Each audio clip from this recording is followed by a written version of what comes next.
Assalamualaikum my beautiful friends and followers and welcome to your channel Heart to Heart with Sadaf. You're watching another episode of कोई बोले ना बोले सदफ तो बोलेगी।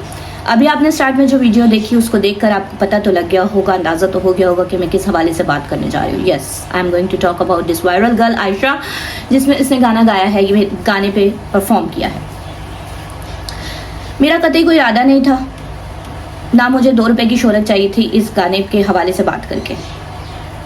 इस गाने के ऊपर बहुत सारे लोगों ने टिकटॉक्स बनाई, इसके साथ बहुत ज़्यादा मिक्सिंग करी, इंस्टाग्राम पे बहुत कुछ किया गया। मैंने नहीं किया, इसलिए नहीं कि मुझे कोई इख्तिलाफ है, बस मुझे अजीब लग रहा है। मुझे एक चीज़ बहुत अजीब लगी कि एक वीडियो वायरल हो जाती है एक गाने की वजह से, एक लड़की के सिर्फ एक परफॉर्मेंस की वजह से वो वीडियो वायरल। आप उसे उसकी लक कह सकते हैं, ठीक है, गुड लक और bad luck, I don't know. मैं पर्सनली इस चीज़ को अप्रिशिएट नहीं कर रही हूँ। एज ए नेशन हम किस तरफ जा रहे हैं, हमारे मुल्क में किन चीज़ों की तारीफ हो रही है, हमारे लोग किस चीज़ों को पसंद कर रहे हैं, हम लोग किस तरफ जा रहे हैं। जब पहली दफ़ा ये वीडियो मेरे सामने मेरी नज़रों से गुजरी, सो आई वॉज थिंकिंग कि ये वीडियो पाकिस्तान की नहीं है, ये वीडियो इंडिया की है। ये लड़की शायद इंडियन है, इंडियन मुस्लिम फैमिली से है, लेकिन इंडिया में है, पाकिस्तान में नहीं है। लेकिन क्योंकि मैं आपको एक वेरी ऑनेस्ट बात बताने जा रही हूँ, और वो ये कि आप लोग मेरी इस बात से एग्री करेंगे कि हम जो मिडिल क्लास फैमिलीज़ हैं पाकिस्तान में, हमारी फैमिलीज़ में मिक्स्ड गैदरिंग्स में इस तरह की डांस परफॉर्मेंसेस नहीं होती, किसी भी शादी किसी भी फंक्शन में नहीं होती। ये नहीं कहूँगी कि हमारी शादियों में डांस गाने नहीं होते, हम सब करते हैं, हम सब नाचते गाते हैं, हम सब परफॉर्मेंस करते हैं, हम सबको शौक़ भी बहुत है, लेकिन हम सब वो सब कुछ एक लेडीज़ गैदरिंग में होता है, वहीं पे होता है, वहीं ख़त्म हो जाता है। मतलब वो आउट भी नहीं होता, वो उसकी वीडियो रिकॉर्डिंग्स भी नहीं होती, वो बाहर भी नहीं जाता, वो वहीं होता है और वहीं हम लोग करके ख़त्म कर चुके होते हैं। उसमें फैमिली के मर्दों को भी इजाज़त नहीं होती एंटर होने की, और ना वो होते हैं, क्योंकि हम कंफर्टेबल नहीं होते। तो मुझे एक लम्हे को लगा कि ये ऐसे कैसे हो सकता है कि एक लड़की, एक यंग लड़की, एक लड़की, एक बच्ची है, वो बच्ची है, मैं उसको बच्ची कहूँगी, एक बच्ची इतने सारे लोगों के सामने बैठ के, जिसमें मर्द भी मौजूद है जो चस्के ले रहे हैं, sorry I am using this word, जो चस्के ले रहे हैं बैठ के, और वो वहाँ पे डांस कर रही है, ठीक है। तो ये अच्छा नहीं लगा। एक माँ की हैसियत से देखूँ तो मुझे अच्छा नहीं लगा, मुझे थोड़ा सा अफसोस हुआ, मुझे हैरत भी हुई और अफसोस भी हुआ। मैं ये सोच रही थी कि ये किस तरह वायरल करने दिया गया, इसकी फैमिली ने कुछ रिएक्शन नहीं दिया, अल्हम्दुलिल्लाह नहीं दिया, वरना आपको पता है हमारे यहाँ पाकिस्तान में तो कुछ से कुछ हो जाता है। तो मुझे नहीं पता कि जिस किसी ने भी ये वीडियो वायरल की वो उसकी मर्ज़ी से की थी या उसकी मर्ज़ी के ख़िलाफ़ की थी, क्योंकि अगर उसकी मर्ज़ी के ख़िलाफ़ की थी और खुदा न खास्ता कोई बुरा रिएक्शन उसकी फैमिली की तरफ से आ जाता तो ये एक बहुत ही घटिया स्टंट था। लेकिन वो उसके फेवर में चला गया और उसकी फैमिली की तरफ से तो कोई बुरा रिएक्शन नहीं आया, उसके बदले उसको काफ़ी शोहरत मिल गई। हो सकता है ये सोशल मीडिया ही है जो लोगों को ऊपर आसमान से ज़मीन पे और ज़मीन से आसमान पे ले जाता है। ये सोशल मीडिया है जिससे पारे हो रही है लड़की गर्ल को, दनानीर को कहाँ से उठाकर पारे हो रही है से उठाकर लक्स स्टाइल अवार्ड्स तक पहुँचा दिया। ये सोशल मीडिया ही है जिसने आमिर लियाकत मरहूम को आसमान से उठाकर कब्र की गोद में सुला दिया। ये सोशल मीडिया ही है जिसने आज इस लड़की को कहाँ से कहाँ पहुँचा दिया। आज अफसोस इस बात का हुआ कि जब निदा यासिर ने उसको अपने प्रोग्राम में बुलाया, और जिस तरीके से निदा को कोई ज़हनी मसला है, निदा को काम करने का सलीका नहीं है, या 2 रुपए की शोहरत के लिए वो कुछ भी करने के, रेटिंग के लिए। अभी कुछ दिन पहले उन्होंने वो राबिया नाम वाला स्टंट किया था, और अब इन्होंने ये किया कि कुछ तो करना है ना, मसाला तो डालना है। तो आपने एक लड़की को बुलाया, आपने बोला चलो डांस करके दिखाओ, नाचो, यहाँ पे स्टेज पे नाचो। आई डोंट नो, मतलब एज अ फैमिली आप खुद सोचें कि आप अपनी बेटियों को इस चीज़ की इजाज़त देंगे? क्या आपको अच्छा लगेगा कि, और इजाज़त देने की बात नहीं है, मैं खुद बेटियों से सवाल करूँगी, अगर क्या आप इस तरह से करने को राज़ी होंगी? मैं तो नहीं राज़ी हो सकती, ना मैं अपनी बेटी को इजाज़त दे सकती, ना मुझे लगता है कि मेरी बेटी की अपब्रिंगिंग ऐसी है कि वो इस तरफ जाए। बात ये हो रही है कि एक्ट्रेसेस भी करती हैं, परफॉर्मेंसेस होती हैं, वो एक्ट्रेसेस होती हैं, वो मॉडल्स हैं, वो एक्ट्रेसेस हैं, वो एक प्रॉपर एक स्टेज थीम, एक जैसे अवार्ड शोज़ में डांसेस हो रहे हैं, परफॉर्मेंसेस, वो एक प्रॉपर एक्ट्रेसेस हैं, ठीक है। और वो एक डांस नंबर पे अगर परफॉर्म करें तो उनके पीछे पूरा एक क्रू काम कर रहा होता है, ठीक है। एक बच्ची अकेले खड़ी होकर बीच में नाच रही है, सारे लोग महसूस हो रहे हैं कि बहुत बुरा लगता है। उसकी एज देखें। और फिर हमारे माशरे के, आपने कमेंट्स पढ़े उस लड़की की वीडियोस के नीचे, आप मर्दों के कमेंट्स पढ़ें, आपको खुद अंदाजा हो जाएगा कि किस तरह की वाहियात बातें हमारे मर्द कर रहे हैं। हमारे यहाँ तो मर्द बुर्के के अंदर स्कैन कर लेते हैं औरत को, पाकिस्तानी मर्द। तो I don't know, I can't say anything. लेकिन मुझे दुख और एक बात का हुआ कि एज अ नेशन हम किस तरफ जा रहे हैं। क्या हमारे लिए ये लड़की, जो एक लड़की जो कहती है कि पौड़ी हो रही है, या एक लड़की जो मेरा दिल ये पुकारे आजा उस पर लहरा रही है, ये ज़्यादा इम्पॉर्टेंट है, या वो लड़की सितारा बुरूज अकबर जिसके बारे में जो मैं जिसका नाम ले रही हूँ, आप मुझे यकीन है आप लोगों को नाम भी पता नहीं होगा। इस लड़की ने 11 साल की उम्र में ओ लेवल्स के 6 एग्जाम्स पास किए हैं, जिसमें maths, physics, chemistry, English and biology, 5 subject शामिल हैं। आप सोचें, उस लड़की की कोई नेशनली कोई रिकॉग्निशन नहीं है, पाकिस्तानी गवर्नमेंट की तरफ से कोई रिकॉग्निशन नहीं है उसको कोई सोशल मीडिया ने नहीं उठाया, उसको कोई उसकी कदर नहीं है। तो क्या सोचेगी हमारी न्यू जनरेशन? एक लड़की, एक बच्ची उस एज की, जिस एज की आयशा है या सितारा बुरूज अकबर है, वो थोड़ी और छोटी है उससे, तो क्या जहन में आएगा कि क्या तालीम हासिल करना ज़्यादा इम्पॉर्टेंट है, या हम सिर्फ नाच गाना कर लें तो ही हम फेमस हो जाएंगे, दौलत आ जाएगी, शोहरत आ जाएगी। तो क्या ज़रूरत है इतनी मेहनत करें, इतनी पढ़ाई करें, इतना आगे बढ़ने के लिए इतनी स्ट्रगल करें? बेहतर यही है कि एक नाच गाने की वीडियो वायरल कर देते हैं। और आपको अंदाज़ा है कि हमारा मुल्क जो है, वो हमारे मुल्क में बहुत सारे मर्द, घर के जो मर्द होते हैं, वो इसे अना का मसला भी बना लेते हैं, और ये ओनर किलिंग हमारे मुल्क में बहुत आम है। एक लड़की बेवकूफ़ी में कोई गलत स्टेप उठा लेगी और कोई खुदा ना खास्ता इस तरह से कोई सीन हो जाएगा, कौन जिम्मेदार होगा इस चीज़ का? कौन जिम्मेदार होगा? निदा यासिर जिम्मेदारी लेंगी इस बात की? नहीं लेंगी। अगर हमारी नेशन में हमारे बड़े लोग, हम लोग, मैं हो गई, मेरी एज, निदा यासिर और जितने भी लोग हैं, अगर उनके ऊपर एक जिम्मेदारी आयद होती है, और वो जिम्मेदारी ये है कि उन्हें किस चीज़ को प्रोमोट करना है और किस चीज़ को डिमोट करना है। मैं नहीं कहती कि उस लड़की ने बुरा किया, उसके लिए अच्छा है, उसकी फैमिली के लिए बुरा नहीं है, उसके लिए बुरा नहीं है, तो उसने अच्छा किया, ठीक है। वो ऑलरेडी बहुत वायरल है हर जगह पर, क्यों क्या ज़रूरी है आपके लिए? अभी कुछ दिनों पहले वो एक लड़की है, अनम नाम है उसका, फेसबुक के ग्रुप पर वो एज डोपलगैंगर मशहूर हैं ऐश्वर्या राय की। आई डोंट नो वो बहुत ज़्यादा फिल्टर्स लगाकर बन गई हैं या जो कुछ भी है, बहरहाल अमेरिका से यूएस में होती हैं वो, और वो पाकिस्तान आई हुई थी, तो निदा ने उनको भी बुला लिया अपने शो पर। मतलब निदा के शो पर जाने के लिए कोई क्राइटेरिया नहीं है, किसी को भी बुला लेती हैं। चलो ठीक है, बुला लेती हैं, वो उनका अपना फेल है, उनका अपना प्रोग्राम है, उनकी मर्जी। देखना ना देखना हमारा फ़र्ज़ है, हमारी जिम्मेदारी है, हम ना देखें, हम बाइकआउट करें, लेकिन हम वो भी नहीं करते। हम देखें ना कितने चस्के लेके वो वीडियो पूरी दुनिया में वायरल कर रहे हैं। तो इससे यही साबित होता है ना कि हम तालीम और तरबियत को अहमियत नहीं देते, हम तहजीब को अहमियत नहीं देते, हम अहमियत देते हैं नाचने गाने को, हम इस तरह की चीज़ों को अहमियत देते हैं। और यही चीज़ें हमारे लिए वायरल होने के लिए काफ़ी हैं कि एक लड़की थिरकना शुरू कर दे डांस पर। क्यों ये डांस नंबर हिट हो गया? ये डांस नंबर इसलिए हिट नहीं हुआ कि इस लड़की ने, आप में से बहुत सारे नजायज़ कह रहे हो इसमें तो कोई बेहयाई नहीं थी इस डांस में, ये तो माशाल्लाह आप स्टेज पर अकेली ही चली गई। माशाल्लाह, एक तो आप देखिए माशाल्लाह आप किस चीज़ के लिए यूज़ कर रहे हैं, फिर आप ये बोल रही हैं कि माशाल्लाह आप स्टेज पर अकेली चली गई। वो जिहाद करने गई थी? नहीं, मुझे बताओ वो क्या करने, ऐसे काम करने गई थी जिसमें बड़ा फ़ख्र की बात है कि वो आप अकेली चली गई थी। मैं उसको जज नहीं कर रही, मैं उसको बुरा नहीं कह रही, मैं तो खुद कह रही हूँ कि ठीक है, अल्लाह का शुक्र है कि वो लड़की सेफ एंड साउंड है और उसके घर वालों ने वो रिएक्शन नहीं दिया जो कि शायद किसी और के घर वाले दे सकते थे, शायद मेरे घर वाले दे सकते थे। क्योंकि अगर मैं इस तरह से खड़ी होकर नाचना शुरू कर दूं तो मेरे बाप भाई या मेरे शौहर को तो कतई मज़ा फ़ायदा मतलब बर्दाश्त नहीं होगा।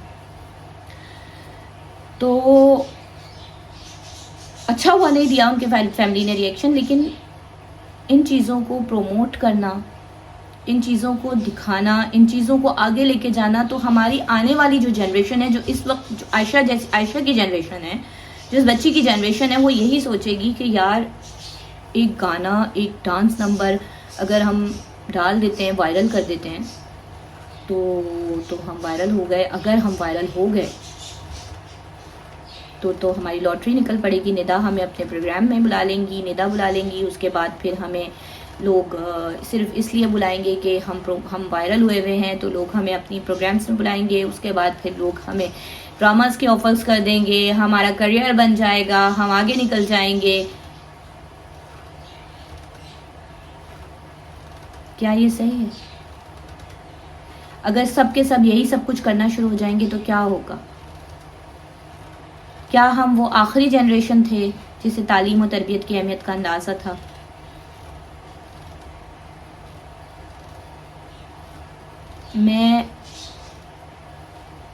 मुझे बहुत अफसोस है। हर दफ़ा जब मैं बैठती हूँ बात करने के लिए, पाकिस्तान के हवाले से ही बात करने बैठती हूँ, तो कोई ऐसी चीज़ नहीं होती जिस पर मुझे फ़ख्र हो और मैं खुशी से कहूँ, सिवाय कुछ बच्चों के जो पर्सनली स्ट्रगल कर रहे हैं अपने लिए और जिनको रिकग्निशन नहीं है गवर्नमेंट की तरफ से। क्यों नहीं मिली रिकग्निशन? सितारा ने इतने अच्छे मार्क्स लिए, इस बच्ची ने 11 साल की उम्र में आइल्स बैंड के 7.5 बैंड हासिल किया। आइल्स के एग्जाम्स में 7.5 बैंड। आपको पता है जब डॉक्टर्स वगैरह इमिग्रेशन के लिए अप्लाई करते हैं तो जो उनकी रिक्वायरमेंट होती है आइल्स के बैंड की, वो 7.5 होती है, क्योंकि वो बहुत हाई जाकर होता है, हाई बैंड है बहुत। उस बच्ची ने वो बैंड अचीव किया है। उस बच्ची ने 6 एग्ज़ाम्स क्लियर किए हैं शाइनिंग नंबर्स के साथ, और जिसमें physics, chemistry, biology and maths सब शामिल है, और ओ लेवल्स उसने क्लियर किए हैं और कोई रिकग्निशन नहीं है, कोई वायरल नहीं हुई वो बच्ची। उसको तो कोई जानता भी नहीं होगा। ये सितारा बुरूज अकबर, मैं बार बार कह रही हूँ, सितारा बुरूज अकबर। क्या आप जानते हैं सितारा बुरूज अकबर को? नहीं जानते ना, क्योंकि उस बच्ची को कोई वायरल नहीं किया गया, कोई रिकग्निशन नहीं दी गई। तो उसका असर ये है कि हमारी जो जनरेशन को ये नहीं दिखाया जा रहा कि हम जब बच्चे थे ना, जब हम बड़े हो रहे होते थे, तो हमारे नज़रों के सामने ना ये आता था कि फलां बच्चे ने मैट्रिक में टॉप किया है, ओ वाओ, अखबार में न्यूज़ चलती थी, और हमारे पेरेंट्स हमें बताते थे कि देखो उस बच्चे ने इतने अच्छे मार्क्स लिए हैं, उसने किए हैं, तुम्हें ये करना है, तुम्हें भी इस तरह से हासिल करने हैं, तुम्हारे। हम उस ज़माने में हमारे जो आइडियल्स होते थे वो ये नहीं होते थे कि हमें नाचना है, हमें गाना है। हम क्या तरबियत कर रहे हैं अपनी औलाद की? हम किस तरफ जा रहे हैं? मुझे हैरत है कि पेरेंट्स ने किस तरह अलाउ किया इस सब चीज़ों को। चलो कर दिया, फिर उसको वहाँ जाने की भी इजाज़त दे दी गई, और वो बच्ची इतनी छोटी सी उम्र में, जब उसको पढ़ने की ज़रूरत है, तालीम की ज़रूरत है, जिस वक्त उसको अपनी I don't like it, sorry, मुझे बहुत अफसोस हुआ। मैं जजमेंटल नहीं हो रही किसी के लिए, ना मैं ये कह रही हूँ कि उस लड़की का किरदार ख़राब है या वो जहन्नुम में चली जाएगी, लाहौल वाला क़ुव्वत। मुझे तो कोई पता ही नहीं कि कौन जन्नत में जाएगा, कौन दोज़ख में जाएगा। और ना मैं इस वक्त दीन के हवाले से बात कर रही हूँ, मैं एक माशरे के हवाले से बात कर रही हूँ। माशरती तौर पर पाकिस्तान में नाचने गाने को इतना ज़्यादा हाइप मिलना, ये इंडिया होता तो समझ भी आता था। और वैसे मज़े की बात है कि इसे वायरल करवाने वाले भी पड़ोसी ममालिक के भाई हैं, हमारे दोस्त और भाई। लेकिन पाकिस्तानियों सोच का मुकाम है। और सबसे ज़्यादा तो यार निदा, खुदा का वास्ते बहन, अगर मेरी आवाज़ आप तक पहुंच रही है तो आई डोंट नो आप क्या चाहती हैं, आप क्या समझती हैं, आप क्या सोच रही हैं, आपका माइंड किस तरफ चलता है, आपके लिए क्या चीज़ इम्पोर्टेंट है, क्या चीज़ इम्पोर्टेंट नहीं है। लेकिन सॉरी टू से मेरे लिए और मेरी जैसी और ख़वातीन होंगी जिनको अपनी बेटियों के लिए ये चीज़ तो बिल्कुल अच्छी नहीं लगेगी, और उनको इस तरह से किसी की भी बेटी को स्टेज पे देख के अच्छा नहीं लगेगा। मुझे भी नहीं अच्छा लगा। मुझे उसके अंदर अपना आप फील हुआ, एक औरत की तजलील फील हो रही है।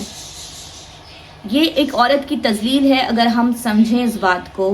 हम नाचने के लिए नहीं पैदा किए गए। एक औरत को इस्लाम में जो मुकाम हासिल है उसको अगर हम समझेंगे ही नहीं, औरतों को एक पूरी उम्मत की, एक कौम की तरबियत के लिए पैदा किया गया। ये औरतें ही होती थीं जिन्होंने नबियों को और पैगंबरों को पैदा किया और जिन्होंने इनकी तरबियत की, जो नबी और पैगंबर के दर्जे पर वो फायज हुए। ये औरतें ही होती थीं जिन्होंने बादशाहों को और फातेह जो होते थे इस्लाम के, उनको जन्म दिया और उनकी तरबियत की। तो ये औरतें ही हैं हमारी, जो हमारी आगे आने वाली नस्लों की तरबियत करने वाली हैं, जिनकी अमीन हैं। और हमें पैदा किया गया, हमें हांडी रोटी करने के लिए नहीं पैदा किया गया। ना मैं ये कह रही हूँ कि आप हांडी रोटी पे लग जाएं, ये नाच गाना छोड़ दें, आप हांडी रोटी पे लग जाएं। हांडी रोटी के लिए भी नहीं पैदा किया गया। हमें हांडी रोटी के लिए नहीं पैदा किया गया। हमें सास बहू की साजिशों के लिए नहीं पैदा किया गया। हमें अपनी नस्लों को परवान चढ़ाने के लिए पैदा किया गया है। हमें पैदा किया गया है कि हमें एक पूरी उम्मत की तरबियत के लिए पैदा किया गया। माएँ जो होती हैं वो अब आप खुद बताएं, हम औरतें ही हैं जो मर्दों को पैदा करती हैं और उनको परवान चढ़ाती हैं। तो जब हम उनकी तरबियत कर रहे हैं उस वक्त हम उन्हें औरत की इज्जत करना सिखाएंगे तो बड़े होकर वो अपनी बीवी की और दूसरी तमाम दुनिया के औरतों की इज्जत करेंगे। तो वो जिम्मेदारी भी हमारे कंधों पर आ गई, और अगर वो कुछ गलत करेंगे तो वो जिम्मेदारी भी हमारे ही कंधों पर आएगी। ठीक है, तो औरतों को इसलिए पैदा नहीं किया गया कि वो औरतें जो हैं वो इस तरह से इतने सारे लोगों के बीच में, जिसमें मर्द भी हैं, औरतें भी हैं, सब हैं, उसके बीच में खड़े होकर नाचना शुरू कर दें। ठीक है, आप नाचें गाएं, तफरीह से आपको किसी ने मना नहीं किया, लेकिन एक तरीका होता है, एक प्रोटोकॉल होता है, एक डेकोरम होता है।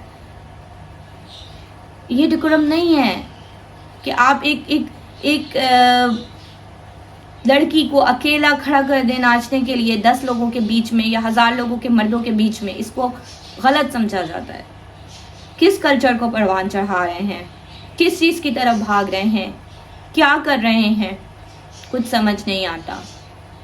मुल्क दिवालिया हो रहा है, मुल्क के हालात इतने ख़राब हैं, सियासतदान अपनी भेड़ चाल में लगे हुए हैं, अफवाज पाकिस्तान अपने ही कामों में लगे हुए हैं।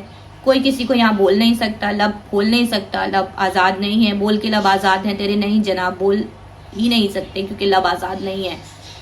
कोई भी बात अगर किसी के ख़िलाफ़, किसी इदारे के ख़िलाफ़ बोल दो तो वो आपकी गर्दन दबोचने के लिए आ जाएगा, आपके चैनल भी बंद हो जाएगा। तो बहरहाल पाकिस्तान इस वक्त अल्लाह की हिफाजत में और अल्लाह ही के आसरे चल रहा है, क्योंकि पाकिस्तान जिस तरफ जा रहा है, लेकिन अब जिस कौम को अपनी हालत बदलने की खुद परवाह नहीं होती उसकी हालत अल्लाह भी नहीं बदलता। तो हम लोगों को इस वक्त ये परवाह नहीं है कि हमारा मुल्क किस तरफ जा रहा है, हमारे मुल्क के हालात किस तरफ जा रहे हैं। हमें सिर्फ सास बहू के ड्रामे बनाने से फुर्सत नहीं होती, हमें वो बड़े बड़े झुमके पहना के ड्रामों में खड़े कर देती हैं, उससे फुर्सत नहीं होती, या हमें निदा के जैसे शोज़ देखने से फुर्सत नहीं होती, या निदा जैसे शोज़ बनाने वालों को सल्यूट है भाई, सल्यूट है। और उनसे बढ़कर ज़्यादा सल्यूट उन औरतों को है जो सुबह सुबह बैठ के ये वीडियोस और ये शोज़ देखती हैं। मतलब दिन का आगाज़ ही दिन का आगाज़ नमाज से करें, कुरान से करें, तिलावत से करें, अच्छी चीज़ों से करें, अच्छी बातों से करें, वर्जिश करें, हेल्दी डाइट लें, काम काज करें, कुछ दिल लगाएं, तालीम और तरबियत में कुछ अच्छी एक्टिविटीज़ में दिल लगाएं। ज़रूरी नहीं कि सुबह उठ कर आप ये फजूल बेतुकी चीज़ देखने बैठ जाएं। मेरा पैगाम जहाँ तक पहुँच सके उन सब के लिए कि प्लीज़ अपनी इर्द गिर्द नज़र रखें और इस तरह की चीज़ों को प्रमोट ना करें। इन चीज़ों को अगर आप आज प्रमोट करें और आप कह रहे हैं कि वाह वो ये लड़की बहुत अच्छा करे, कल आप अपनी बेटी के लिए ये बर्दाश्त करेंगे या नहीं, पहले ये सोचें, उसके बाद इसको आगे फॉरवर्ड करें, इसको आगे प्रमोट करें, इसको अप्रिशिएट करें। मैं इसको अप्रिशिएट नहीं कर रही, ना ही मैंने इसे आगे कहीं प्रमोट किया, ना मैंने इसको आगे कहीं वायरल किया, ना मैंने इस पर कोई वीडियो बनाई, ना मैंने इसे कोई रिमिक्स किया, क्योंकि personally my ears are bleeding now. मैं अब इस गाने को सुन सुन के हर जगह सुन के देख देख के सुन के देख देख के पक गई हूँ। सच में पक गई हूँ। और मुझे अफसोस के साथ कहना पड़ता है कि हमारे मुल्क में वायरल होने के लिए तालीम और तरबियत की ज़रूरत नहीं है, किसी और चीज़ की ज़रूरत नहीं है, बस कुछ ठुमकों की ज़रूरत है और आप वायरल हो जाएंगे। शायद हम जिस तरफ जा रहे हैं, अल्लाह हम सबको हिदायत दे। अपना बहुत ख्याल रखिए। फिर मिलेंगे किसी दिन किसी नए टॉपिक के साथ। जब तक के लिए अल्लाह ने के बानी।